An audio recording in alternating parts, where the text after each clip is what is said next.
What are specific leading indicators reliably precede qualified engagement in this B2B ecosystem? And how fast does organizations respond when they appear? The biggest indicator that I look for is the quality of your discovery. Nish, I want everyone to just think about a doctor's visit. You go sit down with the doctor and you have just paid a truckload of money to get at least 15, 30 minutes with him, right? And he now starts off by saying, I see your blood pressure is X over Y. High blood pressure, this is what's going to go wrong, blah, blah, blah.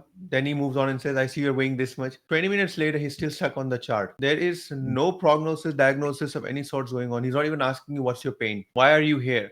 What have you tried till now? How has it worked?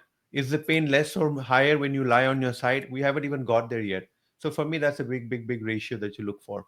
Are your teams doing the discovery process, the balance in the right way or not? For me, now there comes the question that ET question asked, right? Who is responsible for knowing when a customer is ready? This is where the fun starts. And I'll give a classic example, and I've got data on this. So yes, there is intentionality. A person went to the website, saw a white paper, downloaded the white paper, and then also the next day went and looked at your pricing structure for some of your services. And we say there's intentionality. From a marketing point of view, wish that's a check.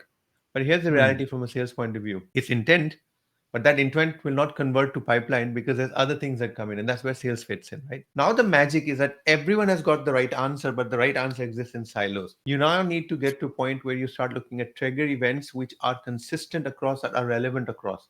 And that is how you're now going to make sure. So it's like saying, I'd like to design a product that appeals to 50% of the people. That immediately tells you your design criteria will have to be different now. The same way, when you're looking at trigger events, look for a smorgasbord or a set of ratios that will at least appeal to the larger majority. And that's when the Hmm. magic starts occurring. So teams that lead are typically looking at trigger events which are like role changes, funding, strategic shifts, right? These are powerful.